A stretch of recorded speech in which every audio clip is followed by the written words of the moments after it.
할렐루야. 우리 함께 앞뒤 좌우 바라보시면서 이렇게 축복했으면 좋겠습니다. 예수님 때문에 행복합니다.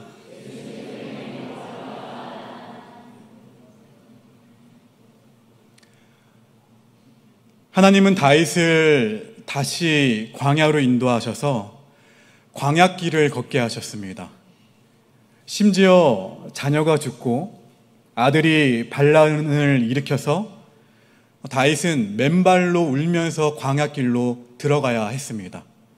성경에 많은 본문이 있지만 모든 본문 가운데 가장 비참한 본문이 아닐까 생각이 됩니다. 하나님은 다윗을 메시아가 오시는 가문으로 만드시려고, 그리고 더 정결하게 그 다윗을 세우시기 위해서 다윗을 다시 훈련의 장소인 광야로 몰아 넣으신 거예요. 하나님이 우리를 시련과 어려움 속에 넣으실 때에는 우리를 훈련시키는 목적도 있지만 남은 삶 가운데 하나님께 더 가까이, 더 친밀하게 하나님만 바라보도록 우리를 인도해 가시는 하나님의 사인이기도 합니다. 그러면서 하나님이 다윗에게 허락하신 그 은혜를 다시 다듬기도 하고 새롭게 만드시는 것을 우리가 성경을 통해서 묵상해 볼 수가 있습니다. 사람은요, 변화도 싫어하지만 옛날 것도 싫어하죠. 하지만 정작 바뀌어야 할 것은 누구예요? 사람이에요. 하나님은 다윗을 바꾸시는 작업을 하고 계신 거예요. 다윗을 바꾸시기에 가장 적합한 환경으로 몰아가고 계신 것입니다. 모든 것을 만족하는 인생이 있나요, 없나요? 없죠. 시련과 고난으로 인생이 계속 실패에 부딪힐 때 삶의 무엇이 문제인지, 내가 어떻게 살아야 하는지 생각하게 된다는 것이죠. 오늘 광야로 다시 보내시는 하나님의 의중은 이렇습니다. 첫 번째, 하나님은 다윗에게 하나님의 도성 예루살렘 성을 얼마나 사랑하는지 광야라는 시련을 통해서 물어보고 계신 거예요. 다윗에게 사실 예루살렘에 대한 점령은 인생의 큰 전환점이 되었습니다. 하나님이 주신 그 사명을 위해 한 번도 정복되지 않았던 요새, 그 예루살렘을 정복한 뒤에 하나님의 나라와 그 다윗의 왕위가 점점 어떻다고 성경은 이야기하나요? 견고해졌다고. 또 다윗의 거룩한 영향력은 더 커졌습니다. 다윗에게 그래서 예루살렘은 하나님이 주신 사명을 돌아보고 삶의 중심에 하나님이 계셔야 함을 깨달은 후 70년간 방치되었던 법궤를 다시 예루살렘으로 갖다 놓은 하나님의 성전이 예루살렘이었어요. 이 도시가 단순히 지역이나 아니면 지방의 문제가 아니라는 거예요. 아들 압살롬이 아무리 반란을 일으켜도 다윗이 머물러 있는 동안에 이러한 생각 해보지 않으셨나요? 왜 한 번도 싸워보지도 않고 그냥 도망갔을까?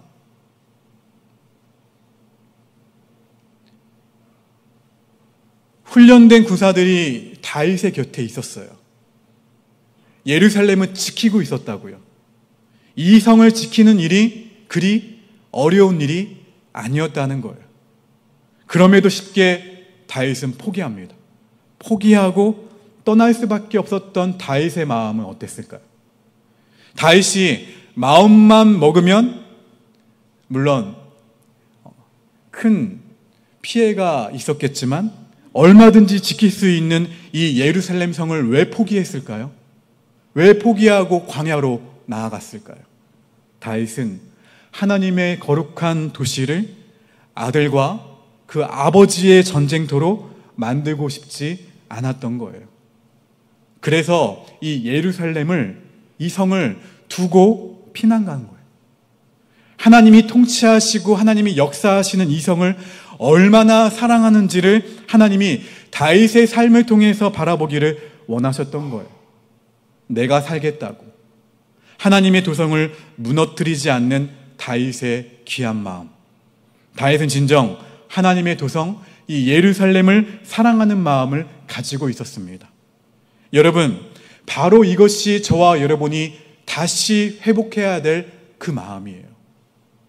하나님이 주신 인생을 쉽게 포기하지 말고 내게 주신 가정, 내게 주신 교회, 내게 주신 나라를 포기하지 말고 내가 더 노력하고 내가 더 기도하고 내가 더 희생해서 하나님이 통치하시는 아름다운 인생, 아름다운 가정과 아름다운 교회와 아름다운 나라가 되어야 될 줄로 믿습니다.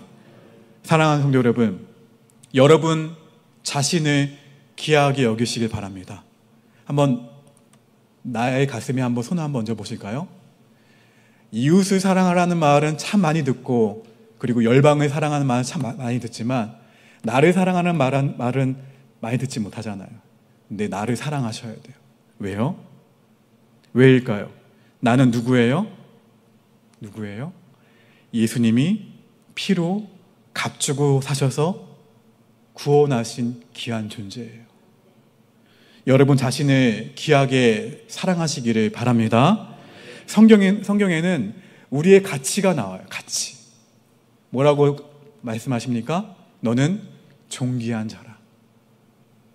죄와 허물로 가치가 없는 존재인 나를 예수님이 값을 주고 사셨으니 나는 누구의 핏값만큼, 예수님의 핏값만큼 대단히 가치 있는 존재라는 거예요. 옆 사람에게 고백합시다. 당신은 존귀한 존재입니다. 할렐루야. 이 시대에 아모스는 참 많습니다. 무슨 말이냐면 아모스는 누굽니까? 남방 유다 사람이에요. 남방 유다 사람으로서 북이스라엘을 혹독하게 비난했던 사람이 아모스예요. 그러나 호세아는 북이스라엘 사람으로 이스라엘을 품고 이스라엘을 사랑했어요. 창녀를 아내로 맞이하고 바람나서 나간 아내를 다시 데려오면서 하나님의 사랑의 메시지를 자신의 삶에 끌어안았어요. 끌어안고 그 백성을 위해 기도하며 그 백성을 위해 사랑했던 사람이 호세아입니다. 여러분, 비난하고 평가하는 것은 어렵나요? 쉽나요? 쉬워요. 내가 그렇게 평가하고 내가 그렇게 분석하면 나는 그렇게 잘 살고 있다고 착각하는데 사실은 아니에요. 하나님은 어떠한 사람을 찾으시냐면 따라합시다. 사랑하는 사람. 이것을 기억하셔야 돼요. 사랑하는 사람을 찾으십니다. 어떻게 해요? 삶으로 사랑하는 사람을 지금 이 순간에도 찾고 계시고 오늘 본문의 말씀을 통해서 다윗의 삶을 통해서도 우리가 확인해 볼 수가 있어요. 두 번째는 무엇입니까? 선택하라는 거예요. 무슨 선택입니까? 다윗이 하나님의 법대로 사는 인생을 대표한다면 사울과 마찬가지로 압살롬은 인간의 방법대로 사는 인생을 대표하는 거예요. 우리 본문 말씀, 본문 아니죠? 사무엘하 15장 1절 말씀을 읽어봅니다. 시작.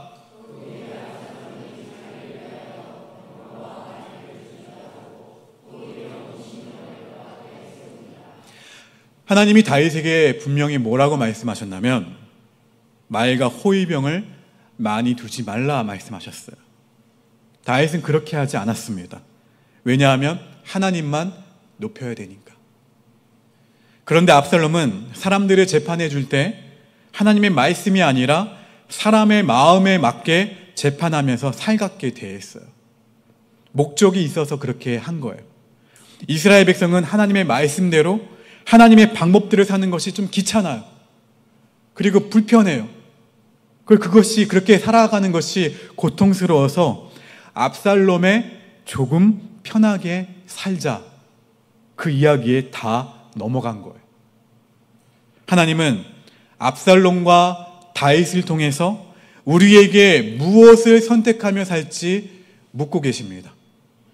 하나님은 압살롬과 다윗의 전쟁을 통해 세속적으로 사는 인생과 하나님의 백성을 거르시는 거예요. 그들이 정죄되어야 메시아가 나오시기 때문에 그래요.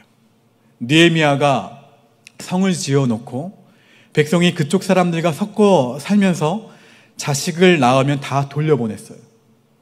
돌려보냈기 때문에 몇백 년 뒤에 예수님이 유다 지파에서 오셨다는 이 예언이 맞아 떨어질 수 있었던 거예요.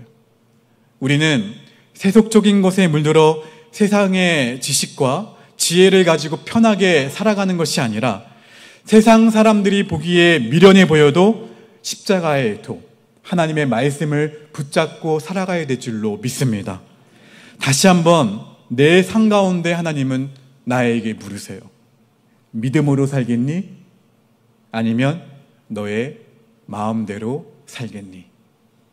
하나님은 고난과 어려움의 광야 가운데에서 믿음으로 사는 법에 대해서 우리에게 말씀하십니다.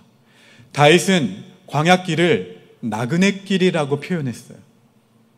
다윗은 뭐라고 고백했냐면 하나님이 고난을 주시면 내가 피하겠다, 당하겠다. 하나님이 다시 자비를 베푸셔서 예루살렘으로 돌아오게 하시면 내가 돌아오고 못 오게 하시면 못 오는 대로 광야에 살겠다. 바로 인생을 누구에게 맡긴 거예요? 하나님께 맡긴 거예요. 다윗은 도망가면서도 믿음으로 하나님 앞에 헌신했어요. 따르겠다는 사람들, 만나는 사람들 앞에서도 자신의 삶이 하나님께 있다고 고백을 했어요. 그리고 이러한 자신을 따라오게 되면 고생하니까 편한 길로 가라고 합니다. 그래도 그들이 누구를 따라옵니까? 다윗을 따라와요. 놀랍게도 다윗은 믿음으로 대했던 그 사람들을 통해 회복하게 됩니다. 우리가 고난과 시련을 당할 때에도 우리의 삶은 누구에게 있습니까? 하나님께 있어요. 그러므로 지금 혹 어려움과 고통과 마음의 괴로움 가운데 계신 분들이 계십니까? 힘들고 어려워도 기도의 자리에 나와서 예배의 자리에 나와서 하나님의 말씀대로 살아가고자 하는 거룩한 몸부림이 우리 모두에게 있기를 주의 이름으로 축원합니다. 아히도벨이 이스라엘이 넘어갔다고 할 때에 다윗의 기도가 회복이 되었어요. 아히도벨은 전략과 머리가 하나님의 사람과 같은 사람이었어요. 지혜가 뛰어난 사람이 누구에게 넘어간 거예요? 압살롬 아들에게 넘어간 거예요. 그러자 다윗은 진지하게 하나님 앞에 기도합니다. 그의 모략이 이루어지지 않게 해달라고 기도해요. 나중에 아히도벨은 자신의 전략이 채택되지 않아서 자살하게 됩니다. 다윗의 기도를 하나님이 들으신 거예요. 사랑하는 여러분, 기억하십시오. 우리가 가장 공고할 때 드렸던 기도, 외로움 가운데, 고통 가운데, 그럼에도 불구하고 하나님을 찾고 하나님을 붙들며 드렸던 그 기도, 믿음으로 살 수 없는 그 환경, 그런 환경 가운데서도 하나님을 붙들며 예배하고 기도하고자 애를 썼던 그 믿음은 그 모든 것 하나하나가 사다리처럼 한 단계씩 딛고 올라가는 발판이 된다는 사실을 믿으시기를 바랍니다. 어려울 때 내 판단과 의지대로 살지 않고 믿음을 드린다면 그것이 나중에 공고한 인생에서 반석처럼 딛고 힘차게 나아갈 수 있는 중요한 디딤돌이 될 수 있음을 믿으시기를 바랍니다. 무슨 말입니까? 제가 이번 청소년부 여름 집회 가운데에도 이야기를 했어요. 그리고 제가 아이들 그동안 사역해 오면서 청년들한테도 동일하게 이야기했던 것이 있어요. 무엇이냐면 너가 가장 어려울 때 바라보는 것이 너가 의지하는 대상이야. 너희들이 그 어려울 때, 힘들 때, 그리고 고3, 수능을 앞두고 모든 환경이 주님을 붙드는 환경으로 끌고 가지 않을 때 주님을 선택하는 너의 선택이, 그 믿음의 선택이 분명 수많은 인생길 가운데 어려움과 시련이 많을 텐데 그 지금 주님을 선택할 수 있다면, 지금 너의 때에 하나님을 선택하는 그 믿음이 있다면 분명 그 어려움은 어려움으로 다가오지 않을 거야. 믿음으로 돌파할 수 있어. 우리에게 동일하게 요청되는 믿음입니다. 여러분, 어려울 때 내 판단과 내 의지대로 살지 않고 믿음을 드리게 되기를 주의 이름으로 축복합니다. 비판은 누구든지 할 수 있지만 사랑은 사실 힘들어요. 자신이 기준이 되어서 교회에 무엇이 부족한지 비판하는 사람들은 참 많은데 그 부족을 보고 채우는 것이 우리의 사명인 것을 잊지 말아야 돼요. 하나님은 비판이 아니라 사랑하기를 원하십니다. 긍휼과 자비로 그 사랑을 받은 우리가 때론 하나님이 주시는 고난과 시련의 광야 가운데에서도 믿음으로 힘차게 걸어갈 때 다시 한번 하나님이 이루어 가실 하나님의 계획과 하나님의 뜻을 바라볼 수 있을 것입니다. 그러한 마음으로 인생의 광야길을 걸어가기를 바랍니다. 그리고 다시 예루살렘에서 법궤를 만나는 다윗처럼 예수님이 허락하신 그 감격의 날을 저와 여러분 모두가 맞이하게 되기를 주의 이름으로 축원합니다. 우리 오늘 이 말씀 기억하시면서 함께 우리 620장 함께 찬양합니다. 잠깐 자리 한번 일어나 보실까요? 옆에 계신 분 한번 손 한번 잡아봅니다. 광야 같은 인생길을 나 혼자 걸어가는 것이 참 힘들지만 하나님은 우리에게 다윗은 참 외로웠을 것 같아요. 그런데 다윗과 함께 동행했던 사람들이 있잖아요. 그 사람들이 다윗과 함께 광야길을 함께 갔습니다. 다시 마찬가지입니다. 인생이라는 광야길에 교회를 주신 이유도 그래요. 비판하며 살아가는 삶이 아니라 함께 서로 사랑하며 살아가려고 우리에게 믿음의 동역자들을 붙여주셨어요. 옆에 계신 분 한번 쳐다봅시다. 우리의 동역자들이에요.